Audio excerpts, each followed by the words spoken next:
اعوذ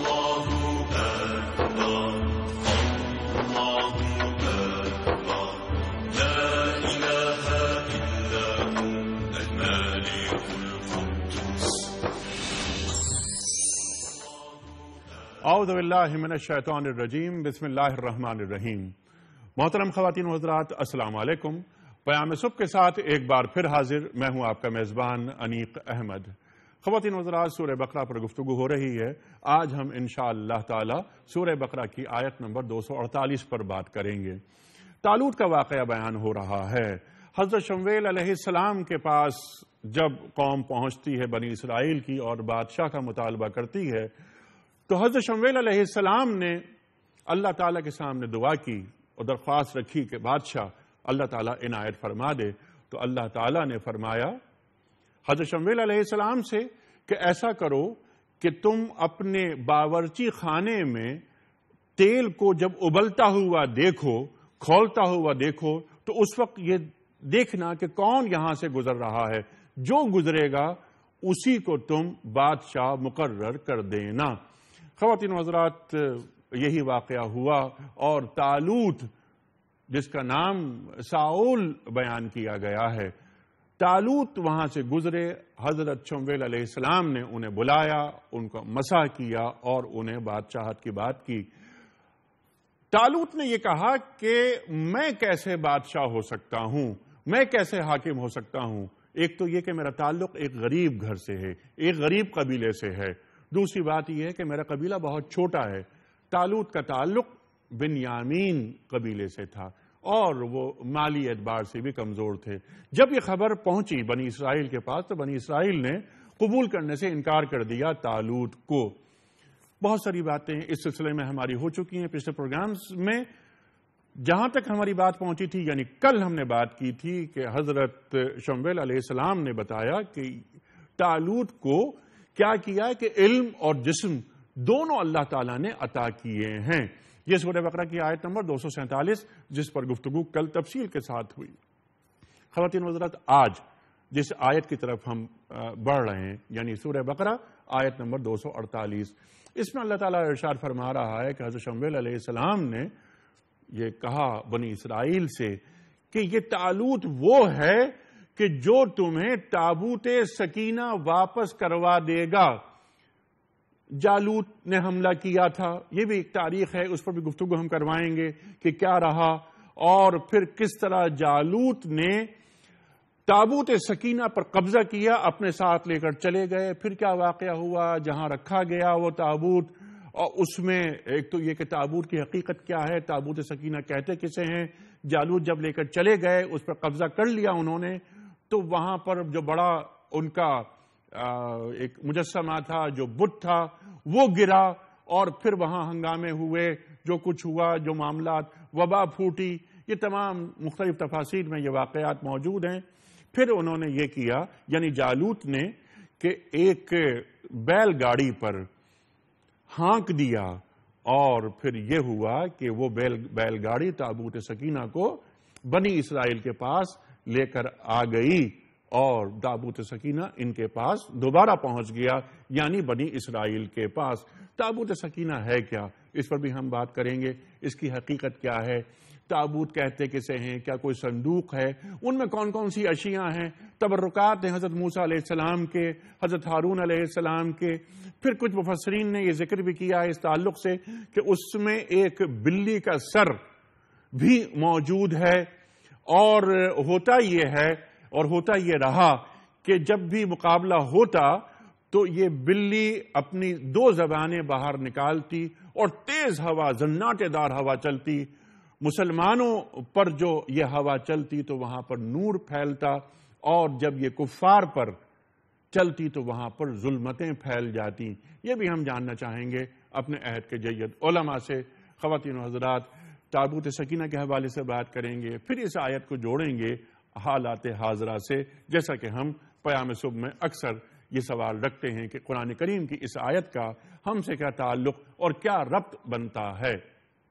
خواتین و حضرات، میری خوش بختی تشریف فرما ہے محترم ڈاکٹر محسن نقوی صاحب، ممتاز عالم دین ہیں، ایک دنیا آپ سے واقف، آپ کے علم سے معترف.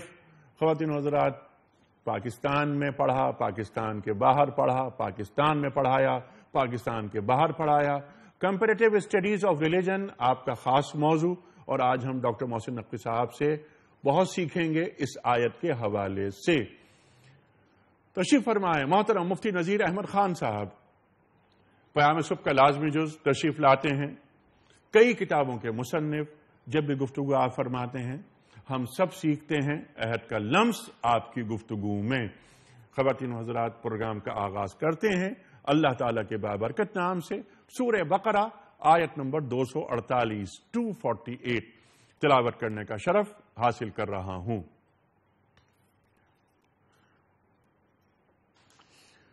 اعوذ باللہ من الشیطان الرجیم.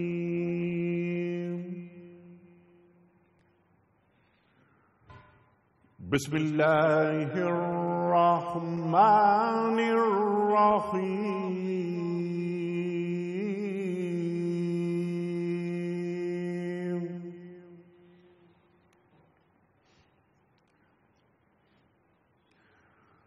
وقال لهم نبيهم إن آية ملكه أن يأتيكم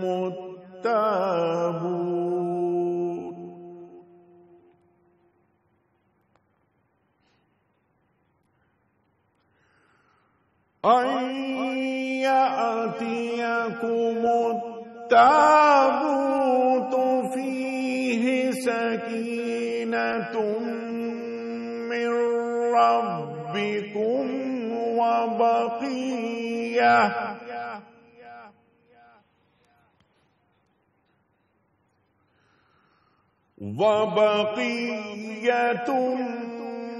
مما ترك آل موسى وآل هارون تحمله الملائكة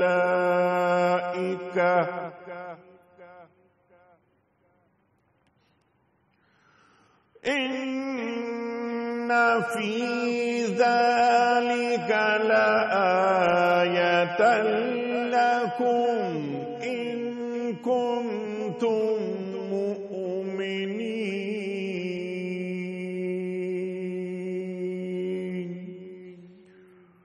صدق اللہ العظیم.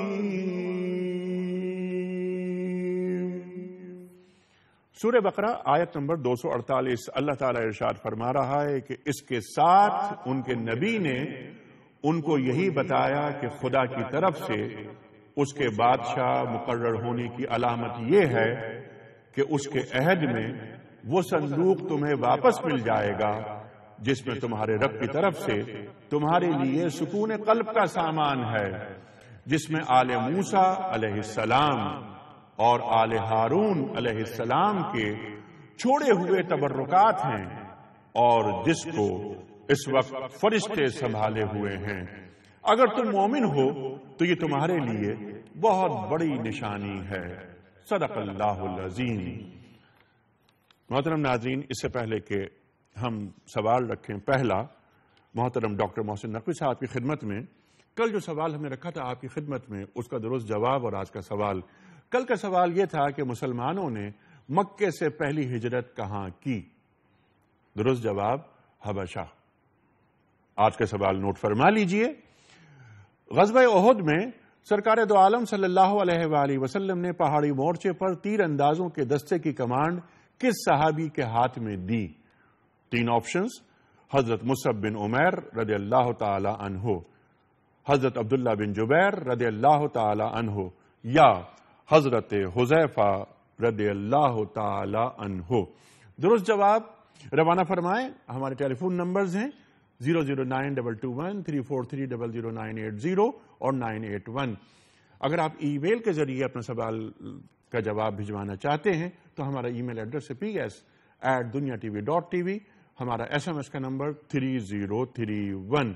خواتین و حضرات، محترم ڈاکٹر صاحب کی خدمت میں سوال رکھتے ہیں. پہلا، ڈاکٹر صاحب سلسلہ مسلسل آگے بڑھ رہا ہے اور رفتہ رفتہ ہم آگے کی جانب جا رہے ہیں. پورا واقعہ حضرت شمویل علیہ السلام کا کئی قصوں میں گفتگو میں آیا. اب ہم یہ 248 لے کر آئے ہیں. آج یہ آیت جس پہ ہم بات کریں گے جو بنیادی مضمون ہے وہ تابوت سکینہ کا ہے کہ یہ تابوت سکینہ جو تم سے چھین کے لے گئے تھے جالوت اب تمہیں واپس مل جائے گا. یہ بھی ایک دلیل پیش کر رہے ہیں حضرت شمویل علیہ السلام. یہ ارشاد فرمائیے کہ اس آیت کا ایک تو یہ کہ بنیادی خلاصہ اور تابوت سکینہ کیا ہے, کیا پس منظر ہے اس کا؟ بسم اللہ الرحمن الرحیم. اگر آپ اجازت دیں تو ہم اس میں تھوڑا سا سے پہلے سے ایک دو باتیں ہم قرآن کے طالب علموں کے لیے کلیئر کرنا چاہتے ہیں کیونکہ ہماری ڈاکٹریٹ جو ہے وہ ببلیکل اسٹڈیز میں بنیادی طور پہ عام طور پہ اصل میں یہ سمجھا جاتا ہے کہ قرآن مجید کے جو بیانات بنی اسرائیل سے متعلق یا ان کے انبیاء سے متعلق یا بادشاہوں سے متعلق آئے ہیں تو لوگ اس کو اولڈ ٹیسٹمنٹ میں ڈھونڈنے بیٹھ جاتے ہیں اور پڑھتے ہیں اور اس میں نہیں ملتے تو ان کی سمجھ میں بات نہیں آتی کہ یہ قرآن مجید نے مضمون کہاں سے لے لیا. تو پہلی بات تو ہم یہ کلیئر کر دیں کہ جو یہودی لٹریچر ہے وہ صرف اولڈ ٹیسٹمنٹ پہ محیط نہیں ہے بلکہ اس کے علاوہ بھی کتابیں ہیں. مدراش ہے, مشنا ہے اور تالمد ہیں, بیبلونین تالمد ہے, فلسطینین تالمد ہے, یہ سب ہیں. تو قرآن مجید کا کوئی بیان ایسا نہیں ہے کہ جو ببلیکل لٹریچر میں, اس کو ہم لوگ بائبل نہیں کہتے, ببلیکل لٹریچر کہتے ہیں, تو اس میں کہیں نہ کہیں موجود نہ ہو. اب اگلا سوال یہ لوگ کرتے ہیں کہ پھر یہ بائبل میں کیوں نہیں ہے؟ تو اس کو بھی ہم بتا دیں کہ بائبل کسی ایک کتاب کا نام نہیں ہے, یہ مختلف کتابیں ہیں اور اس کی کینونائزیشن کہ کون سی کتابیں اس کے اندر رکھی جائیں گی اسکرپچر میں اور کون سی نہیں رکھی جائیں گی. قرآن مجید میں جو ترتیب ہے, جو آیات ہیں, وہ توقیفی ہیں. اللہ تبارک و تعالیٰ نے نازل کیا اپنے رسول کے قلب پر اور اس کو بتا دیا کہ کون سا سورہ, کون سی آیت کہاں رکھی جائے گی, کس سے پہلے اور کس کے بعد. یہ جو ترتیب ہے چاہے اولڈ ٹیسٹمنٹ کی ہو چاہے نیو ٹیسٹمنٹ کی, یہ مختلف ادوار میں بدلتی رہی ہے. کچھ کتابیں لے لی گئیں, پھر بعد میں ان کو نکال دیا گیا, پھر کچھ کتابیں رکھ لی گئیں, کچھ نکال دی گئیں. تو اب وہ ہمارے سامنے جو ہے وہ اس صورت میں موجود ہے. اب بھی ہم یہ بات کلیئر کر دیں کہ اس وقت جو عوام الناس کے ہاتھ میں بائبل ہے, اولڈ ٹیسٹمنٹ ہے, اس کی ترتیب اور ہے اور جو یہودی ترتیب مانتے ہیں وہ ترتیب اس سے مختلف ہے. لہٰذا اس قسم کے جو واقعات ہیں ان کو صرف بائبل میں نہیں تلاش کرنا چاہیے, وہ کہیں نہ کہیں موجود ہیں. اتفاق کی بات یہ ہے کہ یہ جو حضرت طالوت کا اور تابوت کے آنے کا قصہ ہے واپس, تو یہ 1 سموئیل کتاب کا ہم ریفرنس دے رہے ہیں, 1 سموئیل چیپٹر 14 آیت نمبر 18 to 23, یعنی حضرت شمویل کی کتاب, پہلی کتاب کا باب 14 آیت نمبر 18 سے 23. یہ واقعہ اس میں موجود ہے. اچھا, اسی انداز سے کہ جس انداز سے قرآن کریم میں ہے یا اس میں کوئی فرق ہے؟ تھوڑی سی تبدیلی ہے, تھوڑی تبدیلی ہے. اور اس میں یہ ہے کہ جو آیت نمبر 20 سے 23 ہے اس میں وہ جنگ کا قصہ ہے باقاعدہ, کہ جس کے بعد تابوت سکینہ کے آنے کے بعد یہ لڑے ہیں اور جنگ کو جیتے ہیں. اور ایک خاص بات یہ ہے ڈاکٹر صاحب کہ اس جنگ میں طالوت کے ساتھ 313 ہیں, 313 ہیں, اور بدر میں بھی 313. اور بیت ایون اس کا نام ہے کہ جہاں حضرت طالوت تھے اس وقت, اور وہاں تابوت سکینہ جو تھا وہ واپس آیا تھا, اس وقت ان کے پاس تھا. تو یہ ریفرنس جو ہے وہ قرآن مجید کے طالب علم ذہن میں رکھیں, وہاں اس کو پڑھ سکتے ہیں. اچھا, اب یہ بات ہے کہ یہاں میرا سوال یہ ہے کہ اس میں تو اتفاق ہوا نا بائبل میں بھی اور قرآن کریم میں بھی, آپ نے فرمایا ذرا فرق ہے. آپ اختلاف پوچھنا چاہ رہے ہیں؟ جی, اختلاف وہ کیا ہے؟ اختلاف کا ہم یہ بتائیں کہ بنیادی طور کے اوپر جیسا کہ عام طور پہ بائبل کے کمنٹیٹرز نے لکھا ہے, انہوں نے یہ لکھا کہ بنیادی طور کے اوپر جو حضرت طالوت کے پاس جو چیز تھی جو واپس آئی ساؤل کے پاس, وہ بنیادی طور کے اوپر تابوت سکینہ نہیں تھا بلکہ وہ افود تھا. افود بنیادی طور پہ ایک اس کو کہتے تھے ویسٹمنٹ کو, جس کے اوپر وہ بیلٹ پہنی جاتی تھی جو نبی ہونے کی یا چیف پریسٹ ہونے کی نشانی تھی. لیکن جو قدیم ترین نسخے بائبل کے موجود ہیں جس کی بنا کے اوپر کنگ جیمز ورژن تیار کیا گیا ہے اور جو اسٹینڈرڈ بائبل سمجھا جاتا ہے، اس میں ark of God, ark of covenant جو ہے وہ اسی صورت سے موجود ہے کہ وہ تابوت سکینہ ہی تھا. ٹھیک ہے. دوسری چیز یہ ہے کہ وہ کہتے ہیں کہ بنیادی طور کے اوپر جب یہ جنگ ہوئی ہے اور وہ بنو اسرائیل کے پاس موجود ہی تھا، پہلے سے موجود تھا. جبکہ اور کتابوں کو جب ہم دیکھتے ہیں، خاص طور پہ بیبلونین تالمود وغیرہ کو، تو اس میں ہمیں پورا قصہ مل جاتا ہے اسی صورت سے کہ جیسا قرآن مجید نے اس کو بیان کیا کہ وہ فلسطینی چھین کے لے گئے تھے ان سے، اور پھر اس کے بعد حضرت طالوت کے زمانے میں انہوں نے لڑ کے اس کو واپس لیا. یہاں ایک بات ہم تابوت سکینہ کے حوالے سے یہ کہیں گے کہ یہ لفظ عبرانی میں، عبری زبان میں شکینہ ہے، اور اس کے معنی انگلش میں گلوری کے ہوتے ہیں، پریزنس آف گاڈ کے ہوتے ہیں. یہ لفظ اس لیے استعمال کیا جاتا تھا کہ یعنی خدا یہاں موجود ہے، اور اس کا ترجمہ اردو میں صندوق نہیں کرنا چاہیے. اس کا ترجمہ ہماری اردو میں صندوقچی ہوگا. کیونکہ وہ 2.5 فٹ اور 1.5 فٹ اور 1.5 فٹ، یعنی 1.5 فٹ اونچی، 1.5 فٹ چوڑی اور 2.5 فٹ بڑی تھی. تو یہ صندوق نہیں ہوتا، وہ صندوقچی ہوتی ہے. اور اس میں بائبل کے بیان کے مطابق بھی، اور ہمارے مفسرین نے بھی یہ لکھا ہے کہ جو الواح تھیں جن کے اوپر احکام عشرہ وغیرہ تھے اور تورات کے احکام تھے وہ تھیں، اور حضرت ہارون علیہ السلام کی ایک چھڑی جو چیف پریسٹ کی نشانی ہوا کرتی تھی وہ اس میں موجود تھی. تھوڑا سا ہم ایک بات اور بتا دیں کہ اس کی اہمیت کیا تھی کہ یہ چھوٹا سا جو وہ تھا، اس کے اوپر 2 پرندے یوں بیٹھے ہوئے تھے جن کی گردنیں یوں جھکی ہوئی تھیں اور پر دونوں پھیلے ہوئے تھے. یہ جہاں رکھا جاتا تھا یہ سمجھا جاتا تھا کہ خدا یا روح القدس، اب یہ بھی ہم بتا دیں کہ ایسا تصور نہیں ہے یہودیوں میں مطلقاً کہ خدا وہاں موجود ہوتا ہے، بلکہ یہ کہ خدا، ایک انٹرپریٹیشن اس کی ہے کہ خدا روح القدس کی اس میں ان پرندوں کے درمیان سے اللہ تعالیٰ جو ہے گویا کہ گفتگو کرتا تھا بنو اسرائیل سے، اور جو پریسٹ ہوتے تھے ان سے یا انبیاء جو ہوا کرتے تھے ان سے، اور احکام دیا کرتا تھا. چنانچہ جو جیریکو کی فتح ہوئی ہے اور وہ اس میں بین یہ واقعہ پیش آیا. اور یہ بھی جو اردو مفسرین نے لکھا ہے اس کی تائید نہیں ہوتی تاریخ سے کہ یہ اس لڑائیوں میں آگے رکھا جاتا تھا، بلکہ کیونکہ یہ اس بات کا قوی امکان ہوتا تھا کہ اس کی بے حرمتی نہ ہو، تو یہ لشکر آگے چلتے تھے اور اس کے پیچھے وہ ہوا کرتے تھے، چیف پریسٹ وغیرہ ہوا کرتے تھے، ان کے ساتھ یہ تابوت سکینہ ہوا کرتا تھا. اور آپ ہی کی بات کو آگے بڑھاتے ہوئے تصور جس کی طرف آپ نے اشارہ فرمایا کہ یہ عام طور پر بنی اسرائیل آگے رکھتے تھے، یہ تصور ہے کہ یہ کہ اور جب یہ آگے رہے گا تو فتح یاب ہم ہو جائیں گے. اگر تصور یہی ہوتا تو پھر جالوت کس طرح تابوت سکینہ کو لے کر چلے جاتے، تو اس تصور کو بھی رد کیا جا رہا ہے. ٹھیک ہے ڈاکٹر صاحب، مفتی صاحب کی خدمت میں یہی بات. ذرا میں چاہتا ہوں کہ اس کا جو پس منظر ہے مفتی صاحب وہ بیان فرما دیں پہلے، اور اس کو جوڑتے ہیں تابوت سکینہ سے. بہت اچھی بات، جزاکم اللہ. آپ نے میرے ذہن میں تھا، جو میں چاہ رہا تھا کہ میں بیان کروں، آپ نے سوال بھی وہی رکھ دیا. یہ قرآن کریم میں یہ جو واقعہ ہے یہ انتہائی اہمیت کا واقعہ یہاں بیان ہو رہا ہے، لیکن تاریخی پس منظر نہ ہونے کی وجہ سے ہم واقعہ پڑھتے ہیں لیکن پڑھ کے آگے گزر جاتے ہیں، اس کی اہمیت کا اندازہ نہیں ہوتا.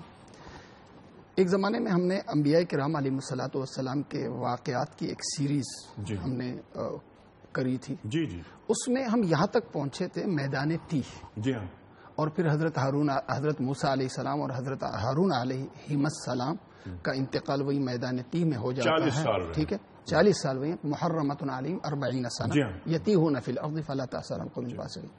پھر ہم نے اس میں یہ بھی عرض کر دیا تھا کہ فلسطین کی فتح پھر حضرت یوشع بن نون علیہ السلام کے ذریعے سے ہوئی. اچھا، فلسطین جب فتح ہوا تو اس میں بھی اس کی تقسیم میں وہی طریقہ کار اختیار کیا گیا جو طریقہ کار وہی حضرت موسیٰ علیہ الصلوۃ والسلام کی عصا کے ذریعے جب چشمہ پھوٹا تھا تو 12 چشمے، جو راستے نکلے تھے وہ بھی 12، تو اسی طرح جب فلسطین کو بنی اسرائیل نے قبضے میں کیا تو فلسطین کو انہوں نے 12 حصوں میں تقسیم کیا، اور فلسطین کے 12 حصوں پہ بنی اسرائیل کی شہری حکومتیں قائم ہو گئی۔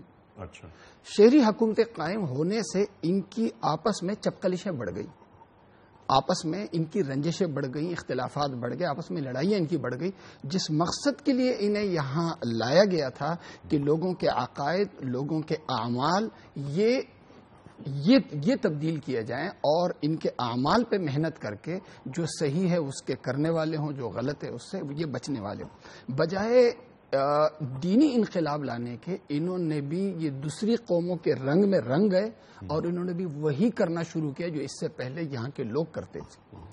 انہی 12 قبائل نے آپس میں تو دشمنیاں شروع کی، لیکن جو ان کے چونکہ ایک دوسرے سے مقابلے کے لیے ان کو دوسری قوموں کی مدد کی ضرورت بھی پڑتی تھی، اس لیے انہوں نے جو یہاں کی مشرک قومیں تھیں ان کو انہوں نے قبول کیا، بلکہ ان کی شہری حکومتوں کو بھی انہوں نے سند جواز فراہم کیا۔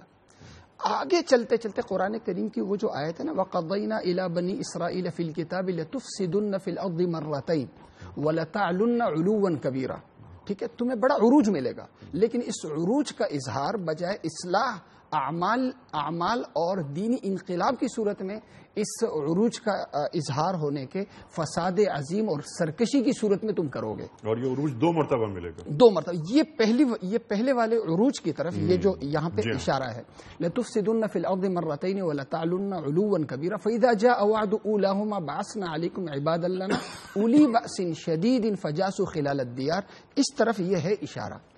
یہ فلسطین جہاں میں عرض کر رہا ہوں کہ 12 قبائل میں تقسیم، اندر بھی دشمن موجود ہیں، یعنی مشرک موجود ہیں، اور فلسطین کی سرحدوں پہ بھی مضبوط ریاستیں قائم تھیں۔ اسی میں ایک ریاست فلسطی قوم کی تھی، جہاں آج غزہ جہاں جنگ ہو رہی، اسی علاقے میں فلسطی قوم جو ہے ان کی ایک مضبوط ریاست موجود تھی۔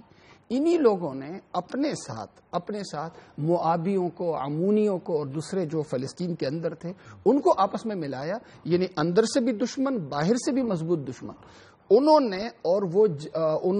نے مضبوط حملے کیے فلسطینیوں پہ، اور یہاں تک انہوں نے کیا کہ ان کی ریاست کا انہوں نے جو ہے وہ ان کی ریاستیں خطرے میں پڑ گئی، اور ان کے کافی لوگوں کو انہوں نے قتل کیا، اور یہ جو تابوت ہے یہ بھی وہ اپنے ساتھ اٹھا کے لے گئے۔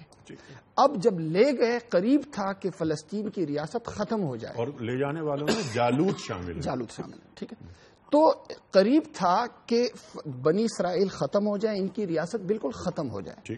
اس وقت چونکہ اصلاح کے لیے ایک عمل چل رہا تھا، حضرت شموئیل علیہ الصلاۃ والسلام جو ہے چونکہ موجود تھے، اس وقت انہوں نے اپنی قوم کو متوجہ کیا کہ دیکھو، جنگیں اللہ والے جنگیں اسباب کی بنیاد پہ نہیں جیتا کرتے، اعمال کی بنیاد پہ جیتا کرتے، ٹھیک ہے۔ اب پھر آگے کے مجتمع اور متحد ہونے کے لیے ہمیں ضرورت ہے ایک بادشاہ کی، ایک بڑے کی۔ لیکن یہ تو حضرت شموئیل علیہ السلام نے نہیں، بلکہ وہاں کے لوگوں نے، سردار جو آئے انہوں نے درخواست کی۔ عرض کر رہا ہوں، متحد ہونے کی ضرورت تھی۔ اب اس متحدہ قوم، متحدہ ریاست کا سربراہ کون ہو، اس میں ہوا اختلاف، ٹھیک ہے۔ ان کا کہنا تھا کہ یہ جو لاوی بن یعقوب اور یہودا بن یعقوب، ان دونوں میں، یعنی ان میں نبوت اور ریاست عموماً ان 2 قوموں میں تھی۔ بنی یامین کے اندر اور دوسرے جو قبائل تھے ان کے اندر جو ہے نا، یہ ریاست، یعنی سیادت اور نبوت کا سلسلہ ان میں نہیں تھا، لہذا انہوں نے اللہ تعالیٰ کی طرف سے اور حضرت شموئیل علیہ الصلوۃ والسلام کی طرف سے یہ تھا کہ صلاحیت کو دیکھا جائے، قابلیت کو دیکھا جائے، اور اس کی بنیاد پہ ایک ایسے شخص کو سامنے لایا جائے جو اعمال کے اعتبار سے، صلاحیتوں کے اعتبار سے ہم سب سے بڑا ہوا ہو۔ جبکہ علاقے کے جو لوگ تھے، جو سردار تھے، ان کی وہی سوچ تھی جو مشرک قوموں کی تھی کہ بادشاہت موروثی ہوا کرتی ہے، لہذا ہم لوگوں میں یہ سلسلہ چلا تھا، لہذا ہم ہی میں سے انتخاب کر دیا یا مالدار، ٹھیک ہے۔ اب ان کی خوبی دیکھیں، بنی اسرائیل کے یہاں چونکہ اتنے گر نہیں چکے تھے، اب بھی یعنی پیغمبر کی بات یہاں بھی وہ مان رہے تھے، لیکن پیغمبر سے یہ کہہ رہے تھے کہ جو آپ کہہ رہے ہو کہ فلاں کا انتخاب، یہ انتخاب اللہ تعالیٰ کی طرف سے ہو جائے، اور پھر اللہ تعالیٰ کی طرف سے انتخاب ہونے کا اشارہ جو آپ نے کچھ یعنی اس کی طرف اشارہ بھی دے دیا، لیکن اس میں ظاہر ہے کچھ باتیں جو اسرائیلی روایات سے، اس پہ تو ہم بحث بعد میں کریں گے، لیکن یہاں صرف اتنا عرض کرنا مقصود ہے کہ حضرت شموئیل علیہ الصلوۃ والسلام نے جب طالوت کا انتخاب کیا تو ان کی صلاحیت اور قابلیت کی بنیاد پر، اور یہ بتایا کہ یہ اشارہ خدا کی طرف سے، خدا کی طرف سے اشارہ۔ اس کا ثبوت کیا ہے؟ اس کا ثبوت یہ ہے کہ وہی تابوت مقدس جسے صندوق عہد کہتے ہیں، وہ تابوت مقدس جو ہے وہ حضرت طالوت علیہ السلام جو ہے وہ لے کر آئے۔ حضرت طالوت علیہ السلام یہ جو میں عرض کر رہا ہوں ان کے احترام میں عرض کر رہا ہوں، حالانکہ ہمارے مفسرین متفق ہیں اس پہ کہ وہ پیغمبر نہ تھے۔ جب پیغمبر نہیں تھے تو وہ ممسوح بھی نہیں تھے۔ اچھا جی، جب پیغمبر نہیں تھے تو وہ ممسوح بھی نہیں تھے، چونکہ آپ نے خود ہی فرما دیا، لہذا میں اسی طرف جو مفسرین کرام کی رائے ہے وہ بھی میں نے عرض کر دی۔ تو یہ اس واقعے کی طرف، اچھا جب یہ متحد ہوئے اور حضرت طالوت علیہ سلام علیہ جب وہ سربراہ بنے، پھر آگے کا تفصیلی واقعہ، لیکن اس کا جو خلاصہ ہے وہ یہ کہ جو ایک تباہی ہونے والی تھی اللہ تعالیٰ کے منتخب کردہ ہستی کی قیادت پر متفق ہونے کی وجہ سے اس عظیم تباہی سے یہ لوگ بچ گئے، اور اسی کی طرف قرآن نے اشارہ کیا فَإِذَا جَاءَ وَعْدُ أُولَاهُمَا بَعَثْنَا عَلَيْكُمْ عِبَادَ اللَّهِ أُولِي بَأْسٍ شَدِيدٍ فَجَاسُوا خِلَالَ الدِّيَارِ وَكَانَ وَعْدًا مَفْعُولًا ثُمَّ رَدَدْنَا لَكُمُ الْكَرَّةَ عَلَيْهِمْ وَأَمْدَدْنَاكُمْ بِأَمْوَالٍ وَبَنِينَ وَجَعَلْنَاكُمْ أَكْثَرَ نَفِيرًا۔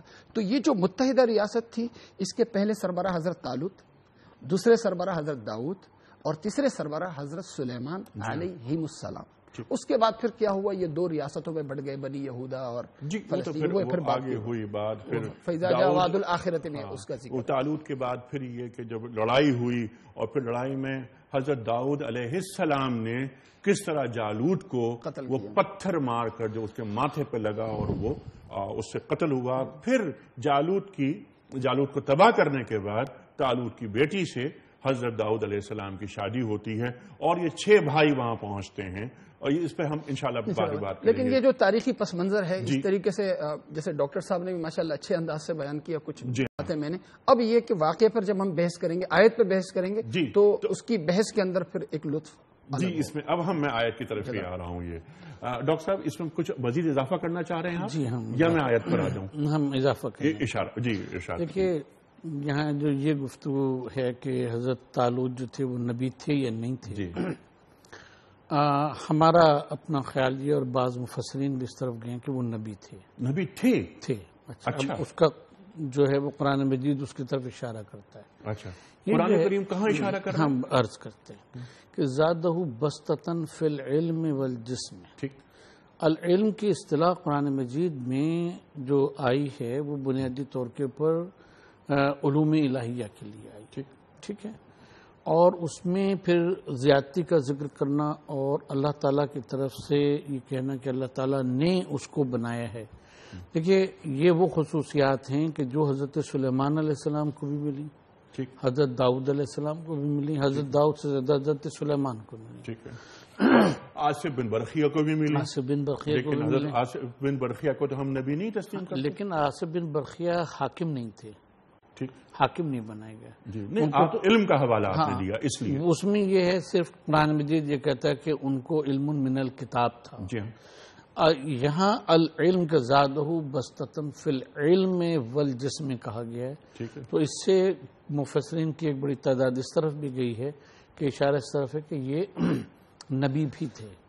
بہرحال نبی ہوں یا نہ ہو، قرآن مجید ان کا ایک بہت ہی اچھے انداز سے اور اللہ تعالیٰ کے کلمے کو بلند کرنے والے کے لحاظ سے اور اللہ تعالیٰ کی طرف سے منتخب ہونے والے کے لحاظ سے ذکر کرتا ہے، تو ان کا احترام جو ہے وہ ہم پر واجب ہے۔ احترام بالکل، سرکار دو عالم صلی اللہ علیہ وآلہ وسلم وہ پورے ہمارے اسلاف میں سے، آپ ہمارا بہت مطالعہ ہے آپ کا، ہم نے کہیں بھی یہ نہیں پڑھا کہ خلافت راشدہ میں یعنی عہد نبوی میں یا اس کے بعد جو تابعین تبع تابعین اور نیچے تک ہم آ جائیں کہ کہیں بھی طالوت علیہ السلام یا انہیں نبوت کے درجے پر فائز کیا گیا، لیکن ظاہر ہے آپ زیادہ جانتے ہیں۔ بہت ساری روایات میں ایسا آتا ہے، بہت ساری مفسرین اس طرف گئے۔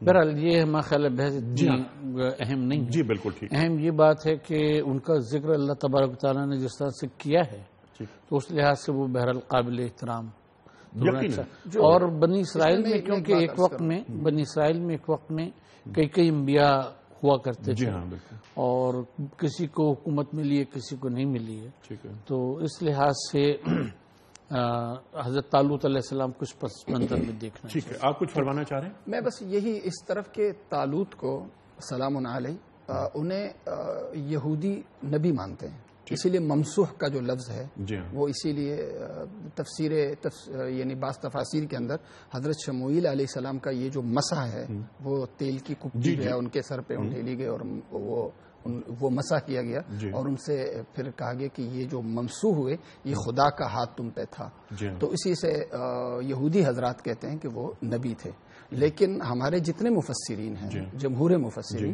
انہیں نبی نہیں مانتے، اور اسی لیے مطلب یہ کہ یعنی اس میں یہی ہے کہ نبوت اور ملوکیت میں یعنی نبوت اور بادشاہت میں تلازم نہیں ہے، تلازم نہیں۔ حضرت شموئیل علیہ السلام خود نبی ہیں، موجود ہیں، لیکن یہ کہ بادشاہت کے لیے آپ کا انتخاب نہیں ہوتا، لیکن اللہ تعالیٰ کی طرف سے بنیامین میں جو ایک ہستی ہوتی ہیں یہ انتخاب ان کا ہو جاتا ہے، لیکن حضرت کی جیسے رائے ہے کہ مطلب جو نشانیوں کے ذریعے جو حضرت فرما رہے ہیں، لیکن جمہور مفسرین کی رائے نہیں۔ بالکل ٹھیک ہے۔ ڈاکٹر صاحب آپ کی طرف آتے ہیں دوبارہ۔ اب یہاں پر یہ جو ہم آیت جو آج میں نے تلاوت کرنے کا شرف حاصل کیا، اس میں وقال لهم نبیہم ان آیت ملکہ ان یاتیکم التابوت فیہ سکینۃ من ربکم، تابوت پر آپ نے بات کی، اب یہ جو سکینت ہے، سکینت سے کیا مراد ہے؟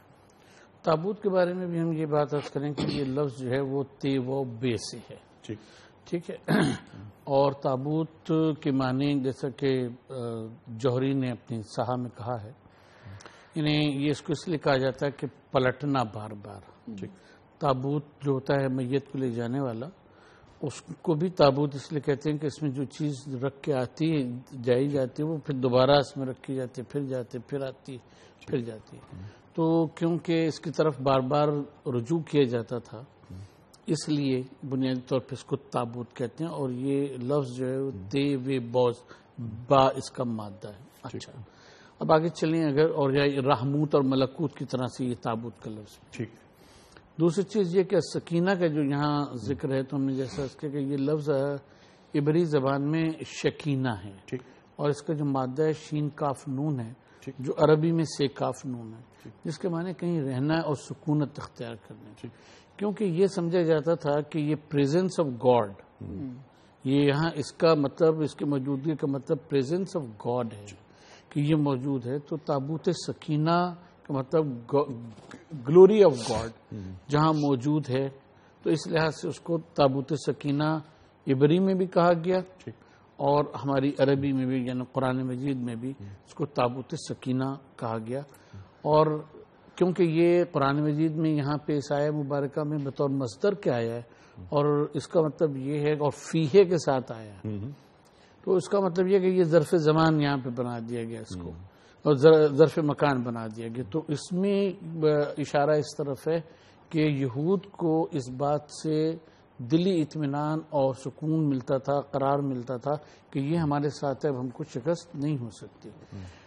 ہمارے مفسرین نے بھی اور یہودی مفسرین نے بھی، جو تورات کے مفسرین ہیں، انہوں نے لکھا کہ اس واقعے میں یہود کے اس نظریے کی نفی کی گئی ہے، کیونکہ اگر ایسا ہوتا اور اعمال اس کے ساتھ نہ ہوتے تو فلسطینی اس کو چھین کے کیسے لے جاتے، ٹھیک ہے نا، لہٰذا اس کے ساتھ نبی کی جو تائید ہے وہ اور قوم کے اعمال ہونا ضروری ہے۔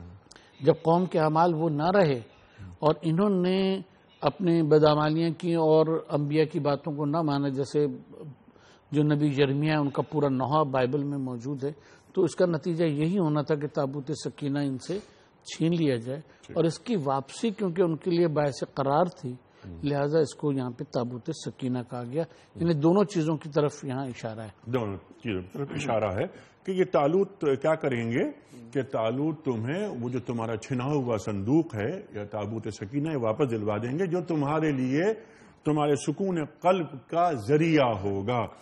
اب اس میں میں عرض کروں، جی فرمائیے۔ قرآن کریم میں جو ہے ایاتیکم التابوت فیہ سکینۃ من ربکم، جی سکینت کی لفظی تشریح حضرت ڈاکٹر صاحب نے بالکل صحیح من ربکم، بالکل ٹھیک ہے، سکینۃ من ربکم، تمہارے رب کی طرف سے۔ یہ سکینہ کی جو تشریح کی گئی ہے، یہ جو طور سینا پہ حضرت موسیٰ علیہ الصلوۃ والسلام کو جو توریت ملی تھی اور اپنے ہاتھ سے آپ نے وہ نسخہ تیار کیا تھا، تو یہ من ربکم سے وہ نسخہ مراد ہے، الواح، ٹھیک ہے۔ اور آگے جو ہے وہ بقیت مما ترک آل موسیٰ و آل ہارون، بقیت من وہ متروکات، وہ تبرکات جو رہ گئی ہیں کہاں سے؟ آل موسیٰ سے اور آل ہارون سے۔ لہٰذا اس میں حضرت موسیٰ علیہ الصلوۃ والسلام کی عصا، اور اسی طرح اس میں یعنی ایک یہ بھی روایت ہے کہ یعنی من کی ایک بوتل کے اندر، وہ بھی شیشی کے اندر وہ بھی موجود تھی، تاکہ اللہ تعالیٰ کا وہ احسان عظیم جو میدان طی میں اس قوم پہ ہوا تھا تاکہ اسے بھی یاد رکھا جائے۔ اسی طرح یہ جو تبرکات جتنے ہیں یہ وہ ہیں۔ اس سے ایک مسئلہ جو واضح ہوتا ہے وہ یہ کہ تبرکات کی حفاظت، تاریخی مقامات کی حفاظت، ٹھیک ہے، عموماً ہم اسے غلط وہ کرتے ہیں کہ اس کی حفاظت ٹھیک نہیں ہے، حالانکہ قرآن اس کی تائید خود کر رہا ہے۔ تبرکات کی بھی حفاظت اور تاریخی مقامات کی بھی حفاظت ہونی چاہیے کہ اس سے انسان کی ایک ذہنی اور تاریخی وابستگی ہوتی ہے۔ سبحان اللہ۔ اگلی بات جو میں عرض کر رہا ہوں، لہٰذا یہ جو تاریخی مقامات کو عموماً مٹائے جاتے ہیں، تبرکات کی حفاظت کو یا ان کے رکھنے کو جس طرح یعنی اسے یعنی گناہ اور بدعت سے تعبیر کیا جاتا ہے، ہمارے جو جمہور علماء ہیں وہ اس کی تائید نہیں کرتے ہیں۔ اگلی بات جو میں عرض کر رہا ہوں وہ یہ کہ دیکھیں، قرآن کریم میں اللہ تعالیٰ فرما رہے ہیں جعل اللہ الکعبۃ البیت الحرام قیاما للناس، کعبہ جب تک ہے دنیا قائم ہے، لوگ قائم و دائم ہیں، کعبہ نہیں رہے گا تو دنیا بھی نہیں رہے گی۔ کعبہ اعمال کے مرکز کا نام ہے، ٹھیک ہے۔ قرآن کریم میں ہے وما کان اللہ معذبہم وانت فیہم، اے پیغمبر جب تک آپ مکے میں موجود ہوں اللہ تعالیٰ مکے والوں کو آپ کے مقدس وجود کی برکت سے اللہ تعالیٰ مکے والوں کو عذاب نہیں دے گا۔ اللہ تعالیٰ نے جب بھی کسی بستی پہ عذاب نازل فرمایا ہے تو پہلے اللہ تعالیٰ نے صالحین کو وہاں سے نکالا، اس کے بعد پھر اللہ تعالیٰ نے عذاب نازل کیا۔ تو جس طرح صلحاء کی برکت ہوتی ہے، صلحاء کی برکت ہوتی ہے، مسجد کی برکت ہوتی ہے، اسی طرح برکت، ٹھیک ہے، اسی طرح برکت جو ہے وہ تبرکات کی بھی ہوتی ہیں، مقدس چیزوں کی بھی ہوتی ہیں، لہٰذا ان کا وجود بھی باعث برکت ہے۔ اب ان کے ساتھ معاملہ جو ہم ایک اظہار اس کا جو ہوتا ہے احترام کا، وہ ایک الگ وہ ہے کہ ہم اس کا جو اظہار پھر کرتے ہیں احترام کا، وہ ایک ہم سے غلط بھی ہو جاتا ہے، لیکن محض ان کا جو وجود ہے وہ بہرحال باعث برکت ہے۔ بالکل اسی طرح جیسے مقدس، جیسے کعبہ باعث برکت ہے، مسجد باعث برکت ہے، جیسے مقدس ہستی باعث برکت ہے۔ سبحان اللہ، سبحان اللہ۔ اب یہ بات تو بہت ہی اہم بات فرمائی کہ یہ چیزیں، یہ تمام تبرکات یہ باعث برکت ہیں اور ان کا مقام، ان کا منصب، ان کا مرتبہ، ان کا رتبہ یہ بہت زیادہ اہمیت کا حامل ہے، یہ بات بالکل طے ہے۔ ڈاکٹر صاحب اس کو ذرا سا ہم اور آگے بڑھاتے ہیں بات کو۔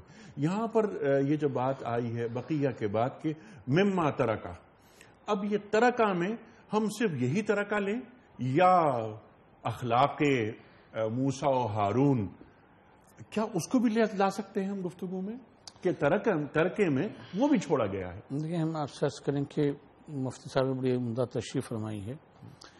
من ربکم کی جو بات ہے تو ہمارے خیال میں یہاں من بیانیہ ہے کہ یہ اس میں تم اللہ تعالیٰ کی طرف سے تم خود سکونت اور قلب جو ہے، سکون قلب اور یہ سب پاتے ہیں۔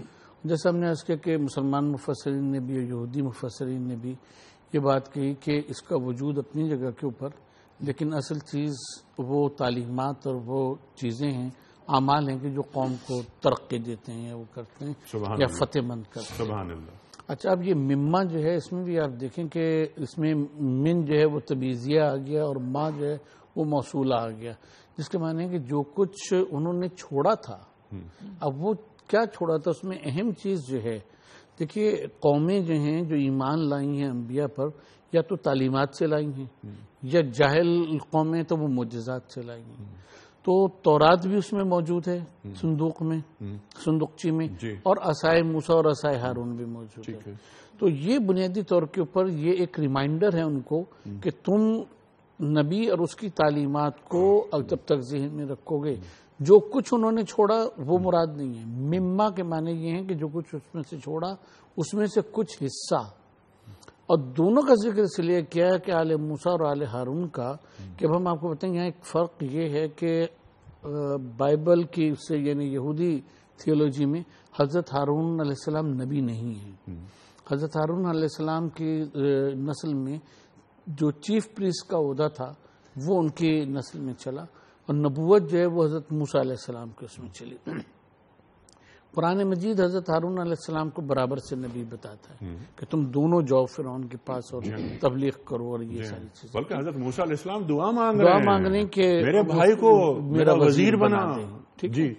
تو یہاں آل ہارون کا خاص طور پر ذکر کر کے دو باتیں کہی گئی. ایک بات تو یہ کہی گئی کہ تم جو ان کو سمجھتے ہو کہ وہ چیف پریسٹ تھے تو وہ بھی نبی تھے، اور یہاں صندوقچی میں ان کا جو عصا تھا اس کو بھی ساتھ رکھنے کا مطلب یہ ہے کہ حضرت ہارون اور حضرت موسیٰ جو ہیں وہ اپنے معجزانہ اعتبار سے، نبوت کے اعتبار سے ساتھ ساتھ تمہارے رہیں گے. وہ ساتھ ساتھ ہیں. جب ان دونوں کو اس طرح سے تم پکڑے رہو گے، پھر ساتھ الواح اشرا ہیں، وہ سب چیزیں تورات ہے، یہ چیزیں جب تک تمہارے پاس رہیں گی تو تم فتح یاب اور وہ سب ہوگے. اور اگر اس کو چھوڑ دیا تم نے، صرف اس صندوقچے کو پکڑے رہے، تو پھر تمہارا وہ جو ہے تمہارے اوپر زوال آئے گا. یعنی ہم آج کے دور سے یوں کہیں کہ قرآن مجید اگر نعوذ باللہ ہماری قوم کے لیے یا کچھ حصے کے لیے ایک ڈیڈ بک بن گئی ہے، تو قرآن مجید کے ذریعے سے قوموں کو اللہ عروج بھی دے گا اور اس کے ذریعے سے زوال بھی دے گا.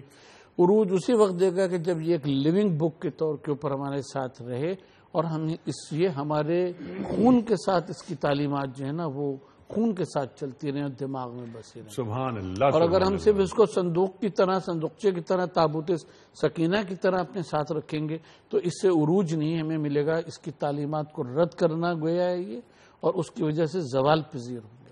یہی پیغام ہے کہ جو اس آیت مبارکہ میں مسلمانوں کو دیا جائے. کیا بات. سبحان اللہ سبحان اللہ.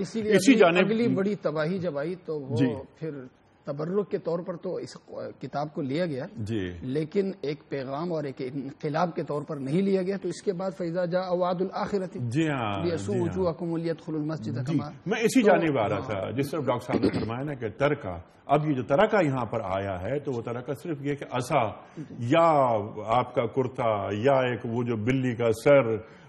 میں یہی باتیں کچھ عرض کر، دو باتیں میں عرض ارشاد فرمائیے. کیونکہ آپ نے شروع میں انٹرو کے اندر بھی جیسے آپ نے فرمایا تھا کہ بلی کا سر، تو جیسے ہمارے ہاں مقدس مقامات اور تبرکات کے بارے میں جیسے غلط تصورات عقیدت میں قائم کیے گئے ہیں، کچھ اسی طرح کے تصورات تابوت سکینہ کے بارے میں بھی قائم کیے گئے.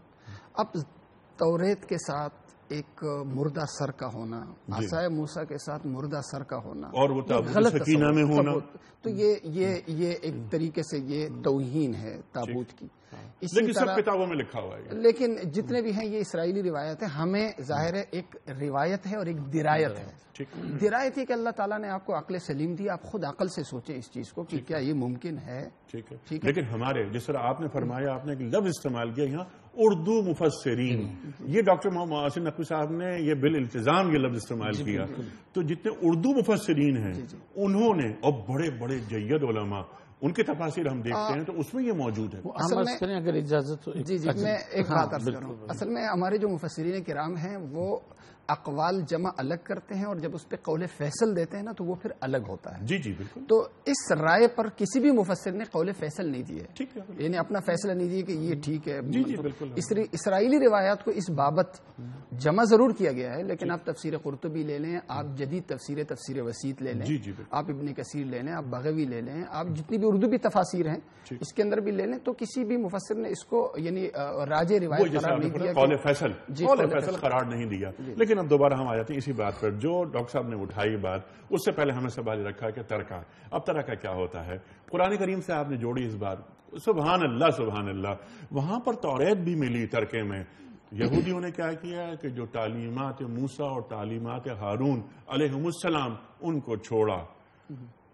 تو آج جو ترکہ، یا بلکہ میں ڈائریکٹ سوال آپ سے یہ کرتا ہوں. ایک بات جو میں بھول جاؤں گا، عرض کر رہا ہوں. یہاں عموماً ہم یہودی حضرات کی برائیاں تو خوب بیان کرتے ہیں، لیکن اس آیت کے ذریعے ان کی ایک وجہ فضیلت سامنے آتی ہے کہ مقدس چیزوں کا ان کو اس درجہ احترام تھا کہ مطلب حالانکہ بادشاہ کا تقرر ان کے لیے کوئی معمولی بات نہیں تھی کہ ایک عام آدمی اٹھے اور ان کا سربراہ بن جائے، لیکن پھر بھی اس کڑوے گھونٹ کے لیے وہ تیار اس بنیاد پہ ہوئے کہ یہ لے کے آئیں گے کیا؟ تابوت سکینہ۔ اس کا مطلب ہے کہ ان کے سرداروں میں، ان کے بڑوں کے دلوں میں بھی تابوت سکینہ کے لیے کس درجہ احترام موجود تھا۔ تابوت سکینہ کے اندر موجود کیا تھی؟ جیسے عصا موسیٰ، عصا موسیٰ معجزہ تھی، اب صرف اس کی حیثیت ایک یادگار کی تھی۔ ہمارے پاس جو قرآن کریم ہے، قرآن کریم معجزہ تھا، ہے اور قیامت تک رہے گا۔ یہ معجزہ انبیاء کے ہاتھ میں ہوتا ہے، اور ہماری اس امت مسلمہ کی فضیلت یہ ہے کہ معجزہ آج ہر امتی کے ہاتھ میں، لیکن ہمارے ہاتھ میں ہے یا درازوں میں ہے، یہ تعویذ کے طور پر استعمال ہو رہا ہے یا ایک فکری اور عالمی انقلاب کے طور پر استعمال ہو رہا ہے، یہ ہمارے لیے قابل غور بات ہے۔ ڈاکٹر صاحب وقت ختم ہو رہا ہے پروگرام کا، کنکلوڈ آپ فرما دیجئے۔ تحملہ الملائکہ، میں چاہتا ہوں اس پر بھی آپ گفتگو فرمائیں کہ جب یہ ملائکہ کے ذریعے، فرشتوں کے ذریعے تابوت بھجوایا جا رہا ہے واپس بنی اسرائیل کو، اس پہ کچھ گفتگو فرمائیے۔ اور آخر میں اللہ تعالیٰ اس آیت کے اختتام میں یہ فرما رہا ہے کہ یہ مومنوں کے لیے اس میں نشانی ہے، اگر واقع تم مومن ہو۔ ارشاد۔ دیکھیں، تحمل الملائکہ کے ایک تو لفظی معنی یہ لیں کہ حامل اور حمولہ سے، تو یہ کہ وہ اٹھائے ہوئے ہوں گے اس کو، ٹھیک۔ دوسرا یہ کہ قرآن مجید سے جو ملائکہ کا تصور سامنے آتا ہے، جو عقیدہ سامنے آتا ہے کہ وہ مدبرات امر ہیں۔ مدبرات امر کا مطلب یہ کہ کائنات میں جو کچھ ہو رہا ہے اور جو کچھ وقوع پذیر ہو رہا ہے وہ اللہ تعالیٰ کے حکم سے فرشتے اس کی تدبیر کر رہے ہیں اور انجام اس کو دے رہے ہیں، ٹھیک ہے۔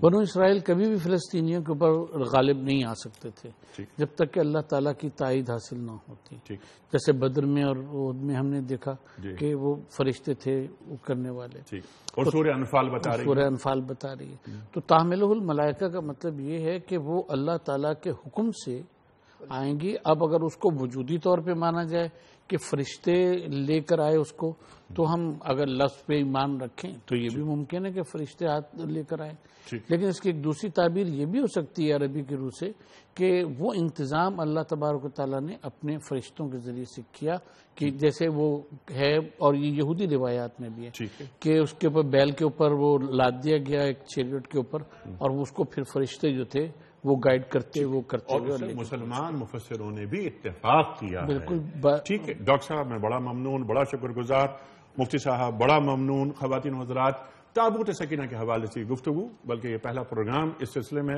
پیش کیا، اور اسی سلسلے کو ہم آگے بڑھائیں گے۔ آج ہم نے سورہ بقرہ کی آیت نمبر 248 پہ گفتگو کی، انشاءاللہ کل ہم 249 پہ بات کریں گے۔ اور ایک خاص بات جو فرمائی ڈاکٹر صاحب نے بھی اور مفتی صاحب نے بھی کہ جب یہ مقابلہ ہو رہا ہے، داؤد علیہ السلام طالوت کو جوائن کرتے ہیں، اور 6 بھائی ہیں یہ، وہ بھی گفتگو میں ہم لائیں گے۔ داؤد علیہ السلام کے ہاتھوں جالوت کا قتل ہوتا ہے، اور پھر کیا ہوتا ہے۔ ایک بات اور یہ کہ طالوت کی افواج میں بھی 313 افراد شامل ہیں۔ پھر وہ نہر کا واقعہ آتا ہے کہ پانی سیراب ہو کے نہیں پینا ہے، بس ایک چلو پانی پی لیا جائے۔ کچھ لوگ یہ کرتے ہیں کہ پانی سیراب ہو کے پی لیتے ہیں، جن کے ایمان میں کمی ہوتی ہے یا جن کے عزم میں پختگی نہیں ہوتی۔ اس پر انشاءاللہ ہم کل مزید بات کریں گے۔ خواتین و حضرات، یہاں میں آپ کو کل کے پوچھے گئے سوال کا درست جواب اور آج کا سوال میں آپ کی خدمت میں رکھنا چاہتا ہوں۔ کل کا سوال یہ تھا کہ مسلمانوں نے مکے سے پہلی ہجرت کہاں کی؟ درست جواب حبشہ۔ آج کا سوال نوٹ فرما لیجئے۔ غزوہ احد میں سرکار دو عالم صلی اللہ علیہ وآلہ وسلم نے پہاڑی مورچے پر تیر اندازوں کے دستے کی کمانڈ کس صحابی کے ہاتھ میں دی؟ 3 آپشنز: حضرت مصعب بن عمیر رضی اللہ تعالی عنہ، حضرت عبداللہ بن جبیر رضی اللہ تعالی عنہ، یا حضرت حذیفہ رضی اللہ تعالی عنہ۔ درست جواب روانہ فرمانے کے لیے ہمارے فون نمبرز، ای میل ایڈریس اور SMS کا نمبر اسکرین پر موجود ہے، نوٹ فرما لیجئے۔ خواتین و حضرات، اس سے پہلے کہ قرآن دازی ہو، میں آپ کی خدمت میں، جیسے کہ ہم اور آپ جانتے ہیں، پروگرام کا اختتام ہوتا ہے آج کی بات پر، لیکن میں یہ چاہوں گا کہ میں آج کی بات بیان کروں قرآن دازی کے بعد۔ قول ہے یہ امیر المومنین حضرت علی مرتضی کرم اللہ وجہہ کا، لیکن کل کے پوچھے گئے سوال کا درست جواب بتانے والوں کے مابین قرآن اندازی میں چاہتا ہوں کہ ایک پرچی نکال کر مفتی صاحب پرچی نکالیں اور ڈاکٹر محسن نقوی صاحب کل کے ونر کے نام کا اعلان کریں گے کہ جن کی خدمت میں ہم دنیا ٹی وی کی جانب سے کتابوں کا تحفہ پیش کر رہے ہیں۔ مفتی ڈاکٹر صاحب کون ہیں آج کے ونر؟ یہ ہیں صفدر حسین صابر یو کے سے۔ صفدر حسین صابر صاحب یو کے سے آپ کی خدمت میں دنیا ٹی وی کی جانب سے کتابوں کا تحفہ ہم پیش کر رہے ہیں۔ پروگرام کا اختتام آج کی بات پر، اور آج کا قول صاحب نہج البلاغہ امیر المومنین حضرت علی مرتضی کرم اللہ وجہہ فرماتے ہیں کہ حکمرانوں کے لیے سب سے بڑی آنکھوں کی ٹھنڈک اس میں ہے کہ ملک میں عدل و انصاف اور امن برقرار رہے۔ کاش ہمارے حکمران اس قول پر توجہ فرمائیں۔ کل تک کے لیے انیق احمد کو اجازت، خدا حافظ۔